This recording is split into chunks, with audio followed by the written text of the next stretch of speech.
오늘 하나님의 말씀은 시편 49편 4절 말씀 같이 보겠습니다. 내가 비유에 내 귀를 기울이고 수금으로 나의 오묘한 말을 풀리로다. 아멘. 비유에 내 귀를 기울인답니다. 그리고 오묘한 말을 풀어낸답니다. 이 비유, 이것은 오묘한 말과 같은 말입니다. 오묘한 말은 수수께끼를 말합니다. 수수께끼를 푼다라는 겁니다. 비유도 수수께끼거든요. 그래서 비유를 푼다라고 말하는 것 같다 이 말이에요.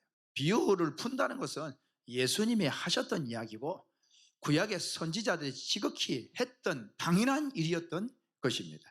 그래서 성경은 여러분 창세기부터 계시록까지 사실은 비유예요.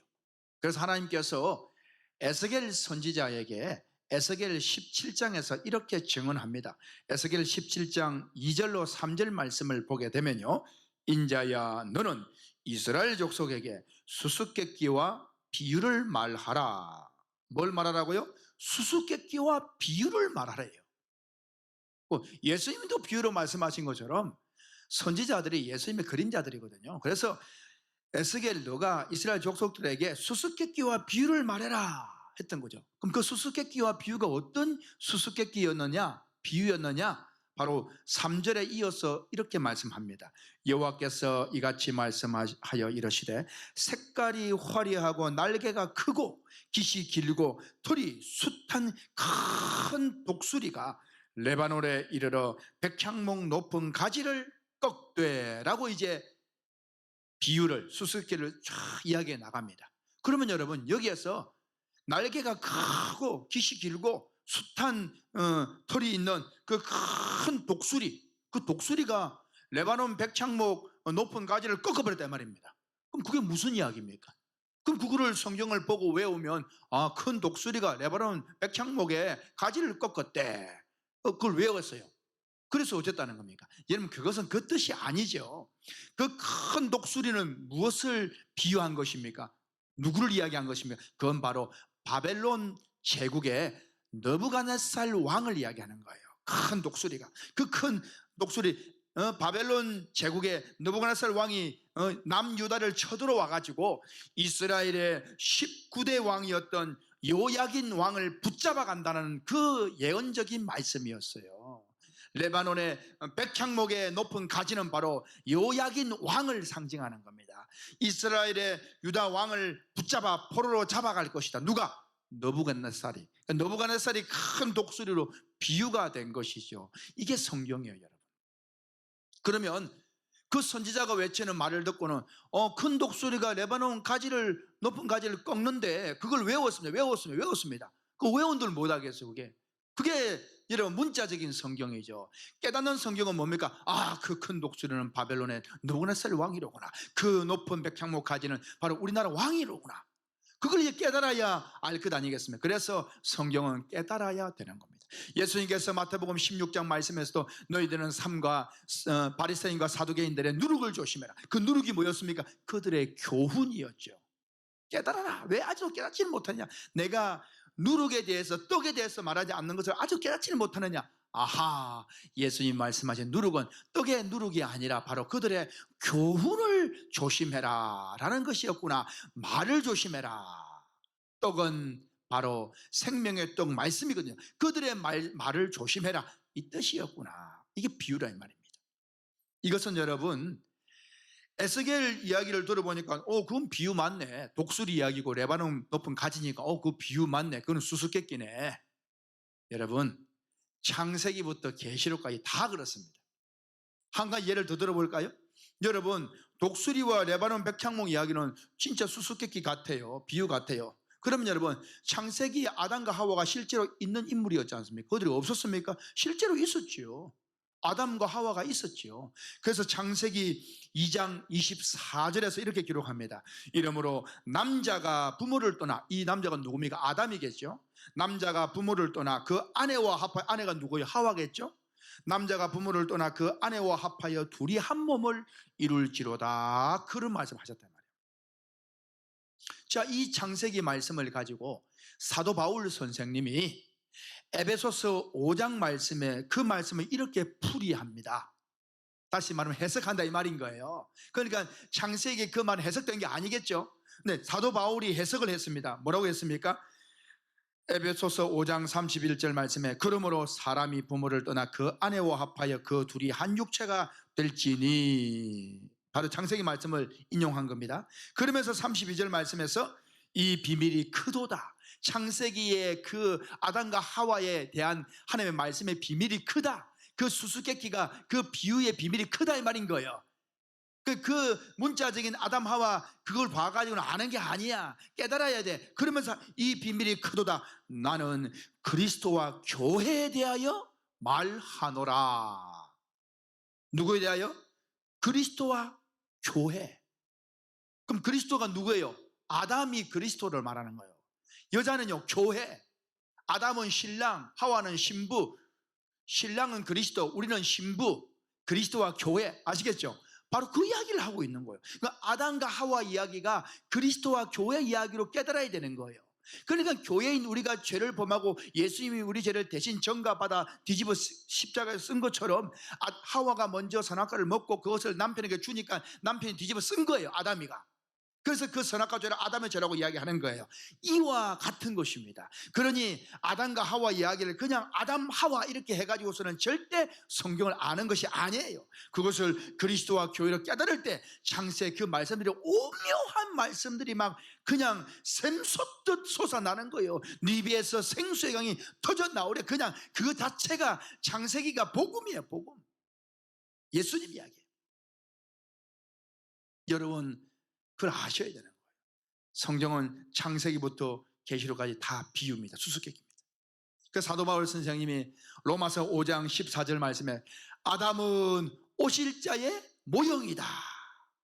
오실 자가 누구예요? 예수님. 다시 말하면 아담은 예수님의 그림자다. 그렇게까지 말씀을 했습니다. 깨달아서 성경을 풀어서 기록을 했지요. 사도 바울 선생님이. 여러분 그런 거로 오늘 본문 말씀에 내가 비유에 내 귀를 기울이고, 그럼 비유에 귀를 기울인다는 건 비유가 뭐라고? 성경이죠. 우리 믿는 자들의 귀를 기울여야 될 곳이 어디입니까? 말씀이겠죠. 비유에 내 귀를 기울이고, 다시 말해 성경에 귀를 기울이고 성경을 잘 듣고 보고 이 말이겠죠. 수금으로 나의 오묘한 말을 풀리로다. 이제 그 비유로 듣고 본 것을 풀어내야지만 돼요. 그 푸는 건 뭐예요? 수금으로 그 오묘한 말을 푼다는 건, 수금은 노래하는 악기 아닙니까? 다시 말해 노래한다는 거예요. 내가 깨달은 걸 노래는 많은 사람에게 외치는 거예요. 노래를 골방에서 혼자서 노래를 막 부릅니까? 그건 연습하는 거죠. 뭐 하려고? 외치려고. 막 혼자 연습을 많이 해가지고 이제 많은 회중들 앞에서 노래를 쫙 부르는 거예요. 그러려고 노래 배우는 것 아닙니까? 우리가 성경을 왜 묵상합니까? 내가 묵상해서 내가 성경을 많이 안다 이러려고 하는 거예요? 아니죠. 바른 말씀을 외치려고, 전도하려고 하는 거 아니겠어요? 그와 같습니다. 그래서 내가 비유의 귀를 기울이고 성경의 귀를 기울이고 보고 듣고 수금으로 하니 오묘한 말을 풀리로다, 외치리라, 깨닫기를 바랍니다. 그 말씀이에요. 그러면 여러분 독수리 이야기 수수께끼 같아요. 아담 이야기 들어보니까 비유네, 수수께끼네, 그것도 그러네. 여러분 다 그런 거예요. 사실은 여러분 모세 시대에 성막을 만들었지 않습니까? 얼마나 중요한 역사였습니까? 성막 만드는 것이. 그 성막은 무엇이라 했습니까? 히브리서 10장에서 성막은 하나님의 나라의 모형이라는 모형. 성막은 비유입니다. 어떤 비유? 하나님의 나라를 그려낸 것이 성막이라는 거예요. 성막이 실체가 아니라는 거예요. 비유라 이 말은 비유. 성막을 보고 천국을 깨달으라는 것이죠. 그와 같은 겁니다. 여러분 지금도 이스라엘 땅에 예루살렘이 있습니다. 여러분 예루살렘이 실체가 아니에요. 예루살렘은 뭐에 대한 비유입니까? 여러분 새 예루살렘이 있어요. 요한계시록 19장 21장에 보면 새 예루살렘이 있지 않습니까? 하늘에 내려오죠. 이 땅에 있는 예루살렘은 새 예루살렘의 모형과도 같은 것이에요. 우리 많은 그리스도인들이 이스라엘이 회복되어야 되면 예루살렘이 회복되어야 됩니다. 그러면서 이스라엘의 회복을 노래합니다. 여러분 그 성경은요 육신적인 이스라엘을 말하는 게 아니에요. 영적 이스라엘을 말하는 것입니다. 그러니 깨닫지를 못한 우리는 육신에 취해가지고 육신적인 일만 실컷 하다가 영적인 이런 관심도 못 가져보고 인생 끝나는 거예요. 구원도 못 받아. 그러면 안 됩니다, 여러분. 우리는 성경을 귀를 기울여야 돼요. 뭐래? 비유에. 그러면 비유에 귀를 기울였어요. 독수리와 레바논 높은 가지를 외웠어요. 독수리와 레바논 높은 가지를 꺾었다. 그 외운들 못하겠냐면 깨달아야 되겠죠. 그렇죠. 귀를 기울이면서 성경을 유심히 보면서 귀를 기울이고 보고 들으면서 묵상한다 이 말입니다. 그러면서 오면 말을 풀리로다. 이게 바로 바울의 모습입니다. 사울이었을 때는 오면 말을 풀지 못했어요. 그의 눈에 비늘이 벗겨지고 바울이 되어졌을 때에 사도 바울이 비로소 그를 풀기 시작했던 것입니다. 그와 같은 겁니다. 오늘날의 그리스도인들은 그저 비유에 귀를 기울이고 있는 정도밖에 안 됩니다. 이제 그걸 풀어내야 되는데 그걸 못 풀어내는 거예요. 이단에서 뭐 풀어낸다 비유 풀이다 하니까 그들이 하니까 말도 못 붙여 해보질 않았으니까. 여러분, 우리가 더 잘해야 되는 거예요. 우리가 예수 믿는 사람들이 이 성경을 더 잘 풀어야 되는 거예요. 이단들보다. 그래야지. 이단들 상종도 하지 말라고. 아니, 자기들은 우리가 뭐 풀지도 못하면서, 우리는 접근도 못하면서 그게 뭔 이단을 방지하는 거예요. 우리 이단을 싸고 이겨야 되는 거지. 그래 여러분, 성경에 주목하고 문자만 외우는 것이 아니라 이게 무슨 뜻인지를 여러분 깨닫기를 바랍니다. 할렐루야. 그것이 바로 하나님의 재물입니다. 오늘 설교 제목이 하나님의 재물을 말하는 거예요. 자, 그렇다면 오늘 말씀 조금 더 봅시다. 시편 49편 오늘 4절 말씀을 읽었는데 6절부터 8절 말씀을 한번 보세요. 6절부터 8절 다 같이 읽겠습니다. 시작. 자기의 재물을 의지하고, 자, 자기 뭘 의지하고? 재물을. 이 재물이 돈이 아니라는 거 아시겠죠? 이건 비유거든요. 자, 자기의 재물을 의지하고 부요함을 자랑하는 자는, 이 사람 굉장한 부자네요. 부자. 일단은 굉장한 부자입니다. 네, 부자 이야기 하니까 딱 생각나는 사람 있죠? 누가복음 12장에서 내 영혼아 내가 먹을 것이 많으니 곡간을 쌓아서 두고 내 영혼아 편히 쉬자 했던 그 부자가 있죠. 어리석은 자여, 오늘 밤에 네 생명을 취하면 네 모은 것이 누구의 것이 되겠느냐. 자기를 위하여 재물을 쌓아도 하나님께 부요치 못한 자가 이와 같으니라. 그 부자 있죠. 예, 누가복음 12장에. 또 누가복음 16장에 부자가 있죠. 어떤 부자입니까? 거지와 부자와 거지 나사로 비유가 있죠. 그 부자가 있습니다. 그 부자 어디 갔습니까? 지옥 갔죠. 음부로 떨어졌다 이 말인 거예요. 자, 그럼 보세요. 오늘 6절 한 번 더 시작. 자기 재물을 의지하고 부유함을 자랑하는 이 굉장한 부자네요. 그런데 안타깝습니다. 7절 시작. 아무도 자기의 형제를 구원하지 못하며. 자기 형제를, 이 돈이 많은데 왜 좀 도와주면 되지 왜 구원을 못했을까요?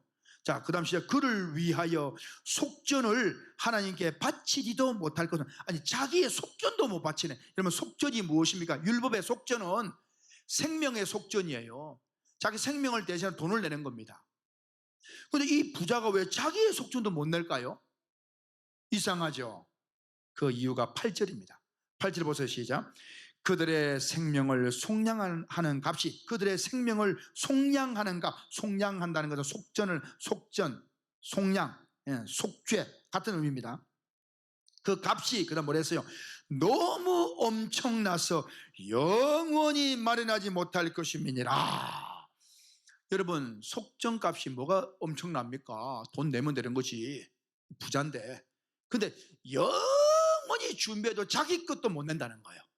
그래서 여러분, 이건 뭘 말합니까? 이 영생을 말하는 거예요. 이것은 영생을 말하는 겁니다. 구원을 말하는 겁니다. 구원받기 위해서 여러분 죄사함을 받아야 돼요. 그런데 오늘 말하는 이 사람 6절에 보면 자기의 재물을 의지하는, 이 재물은 돈이 아니에요. 비유적인 겁니다. 자기의 재물을 의지한다는 것은 뭘 말하는, 자기의 재물은 자기의 행위를 말하는 거예요. 자기 행위. 여러분, 구원은 믿음으로 받는 것이죠. 예수를 믿어야 되는 거예요. 그런데 자기의 재물을 의지하고 자기 행위, 그리고 사도 바울 되기 전에 사울이 있을 때 율법적인 신앙, 문자적인 신앙, 그게 다 자기 재물이에요. 그런 사람들은, 그 부유함을 자랑하는 사람도 나 성경 많이 알아, 나 성경 많이 외웠어, 깨닫지는 못해. 문자적으로 많이 알아, 내가 문자적으로 율법적으로 열심히 살려고, 말씀대로 살려고 해. 그 사람들, 그 부자거든요. 자기 재물을 의지하고 부유함을 자랑하는 사람, 자기가 제일 신앙생활 잘한대요. 율법적으로 살고 그냥 말씀대로 살아야 되면 절대 율법 살아야 되면 자기가 제일 신앙생활 잘하는 줄 알아요. 여러분 아무리 잘한들 여러분 사울만큼 잘했겠어요? 사울이 바울 되기 전에 사울이 율법으로는 온전한 사람이라고 자기 스스로 말할 만큼 굉장한 사람이었는데 나중에 알고 보니까 자기가 예수를 핍박하던 완전히 사단의 앞잡이였다는 사실을 나중에 알게 되어서 눈에 비늘이 딱 벗겨지니까, 그래서 그가 바울로 이름을 바꾸면서 깨닫는 성경으로 돌아왔다 이 말입니다. 여러분 문자적인 신앙, 율법적인 신앙, 내가 제일 잘해 뭔지 아세요? 자기 재물을 의지하는 겁니다. 자기 부유함을 자랑하는 겁니다. 그래서 사울이 교회를 핍박하고 그냥 자기 재물을 의지해서, 자기가 아는 성경을 의지해서, 율법을 의지해서 그냥 율법적으로 그냥 정죄해버리고 다 때려 죽이고 막 그랬다. 스데반 집사님까지 죽여버리고. 오늘날의 그리스도인들이, 열심히 있는 사람들이 이런 형태입니다. 자기의 재물은 자기 행위요, 율법적인 신앙이요, 문자적인 신앙을 말하는 겁니다. 그런 사람은 어떻다고요? 6절에 부유함을 자랑하는 자는 7절에 아무도 자기 형제를 구원하지 못하고, 그 신앙 가지고서는 다른 사람 구원 못 시킵니다. 아무리 전도한다고 외쳐도 그 말씀 전하면 예수 믿으라고 했다가 죽여버리는 거예요. 심지어는 뭐라고요? 7절에 그를 위한 속전을 하나님께 바치지도 못, 자기 자신도 구원 못 받는다라는 거예요. 소경이 소경을 인도하는 거죠. 그래서 8절 말씀 시작. 그들의 생명을 속량하는 값이 너무 엄청나서 영원히 말하지 못할, 너무 엄청나죠. 그래서 도저히 우리가 준비할 수 없기 때문에 예수님의 십자가의 은혜로 우리가 구원을 받는 거예요. 그래서 여러분 우리의 속죄는 예수의 십자가의 보혈을 믿는 믿음입니다. 내 행위가 아니라는 것입니다. 율법적인 신앙이 아니라는 겁니다. 바로 복음적인 신앙입니다. 복음은 예수입니다. 예수를 바르게 믿는 것입니다. 여러분 이것을 분명히 알 수 있기를 주 예수 그리스도를 축원합니다. 자기 형제를 아무도 구원도 못 시키는 거예요. 자기도 구원 못 받아요. 여러분 누가복음 16장에 그 부자 부자와 나사로 이야기해서 그 부자 날마다 자색 옷을 입고 배옷을 입고 날마다 호화롭게 연락했다, 잔치를 베풀었어요. 그런데 여러분 나중에 어디 갑니까? 음부로 떨어지죠. 자기도 구원 못 받았죠. 자기 형제들은요 못 받죠. 어땠습니까? 아버지 아브라함이요, 우리 형제, 우리 아버지 집에 형제 5이 있습니다. 그 5을 구원하기 위해서 나사로를 좀 보내어서 이곳에 오지 않도록 해줘. 그러니까 자기 생활 자기도 구원 못 받았지만은 자기 형제들도 구원을 못 받겠다는 것이 분명하거든요. 자기도 부자였고 형들도 부자인데 똑같겠다 이 말인 거예요. 5이 있는 거예요. 자기의 부유함으로 자기도 구원 못 받았고, 그리고 형제들에게 베풀고 나누어주고 뭘 했지만은 그것이 구원받는 일과는 전혀 거리가 멀었다는 것이에요. 그럼 구원을 받는 건 뭡니까? 예수님을 바로 믿는 길밖에 없는 것이죠. 나사로는 뭐예요? 거지였지만 예수를 바로 믿었다는 거예요. 그래 구원을 받은 것이었습니다. 그래서 그 요청을 하면 나사로를 보내서 좀 제발 이곳이 오지 않도록 해주세요. 그러니까 아브라함이 뭐라고 이야기합니까? 아브라함이 이르되 그들에게 모세와 선지자들이 있으니 그들에게 들을지니라. 그들에게 모세와 선지자들이 있대요. 그럼 여러분 예수님이 비유할 때 무슨 그때 모세와 선지자가 있겠어요? 모세와 선지자는 뭘 말하겠습니까? 사도 바울이 모세와 선지자의 말을 가지고 예수에 대하여 전하더라 그랬죠. 그 모세와 선지자가 뭐겠어요? 모세는 모세오고요, 선지자는 대선지서, 소선지서, 바로 한마디로 말하면 구약 전 성경을 말하겠죠. 모세와 선지자들에게 들을 것이다 이 말은 뭔 말입니까? 바로 성경이 있다 이 말이겠죠. 그러면 성경을 보고 깨달으면 된다 이 말이겠죠. 그러니까 이 부자가 이런 이야기를 하자면 이르되 그렇지 아니하나이다. 아버지 아브라함이여 만일 죽은 자에게서 그들에게 가는 자가 있으면 회개하리이다. 그렇죠. 죽은 자가 살아나가지고 당신들 이렇게 살면 안 돼 하면 내가 이렇게 살면 안 되겠구나, 회개합니다, 그렇게 하겠다는 것이죠. 그런데 아브라함은 딱 잘라 이렇게 이야기합니다. 누가복음 16장 31절 보니까 이르되 모세와 선지자들에게 듣지 아니하면, 다시 말하면 그 성경의 말씀을 깨닫지 못하면 비록 죽은 자 가운데서 살아나는 자가 있을지라도 고난을 받지 아니하리라. 아니 여러분, 죽었다 살아난 사람에서 간증하면은 왜 고난을 안 받겠어요? 근데 고난을 안 받는다는 거예요. 이게 무슨 말일까요? 오늘날에 천국과 지옥 갔다 온 사람들이 막 하면 사람들이 눈물로 회개하면서 막 그냥 예수 믿겠다 그러잖아요. 아니, 그렇게 하잖아요. 근데 여러분, 그게 예수 믿는 게 아니에요. 그게 회개하는 게 아니에요. 천국 지옥을 이야기하고 죽어보니 진짜 그런 게 있습니다. 나 예수 믿겠습니다. 열심히 예수 믿습니다. 믿는데 여러분, 그게 믿는 게 아니라니까요. 절에서도 그런 일들이 있습니다. 지옥 갔다 온 거 이야기해가지고 막 죽은 사람 사는 간증도 한다 이 말이에요.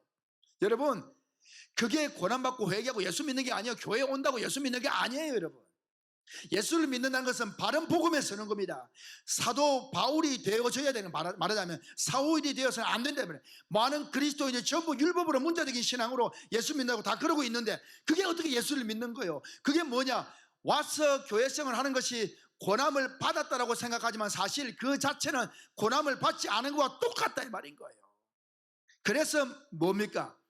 모세와 선지자에게 듣지 아니하면, 다시 말하면 성경을 통해서 깨닫지 못하면 죽었다 살아난 사람의 감정에도 예수 믿을 수 있는 길이 없다 이 말인 거예요. 죽었다 살아난 사람은 죽었다 살아난 것만 이야기하면 되는 게 아니라 그가 복음을 전해야 되는 겁니다.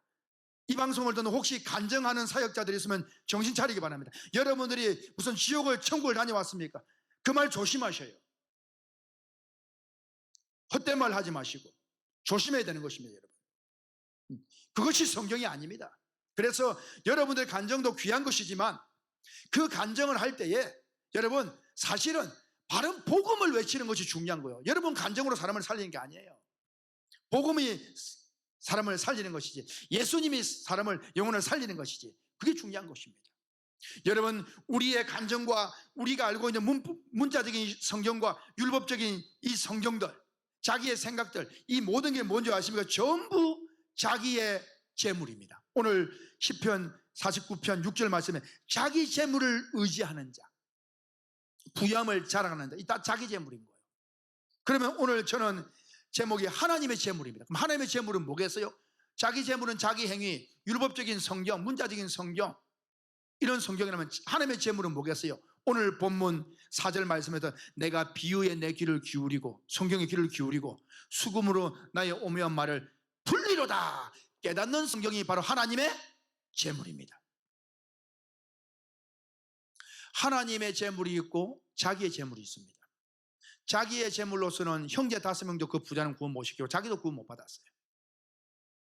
하나님의 재물은 많은 사람들을, 받는 사람을 다 구원을 시키는 것입니다. 그래서 로마서 10장 말씀에 이렇게 말씀을 합니다.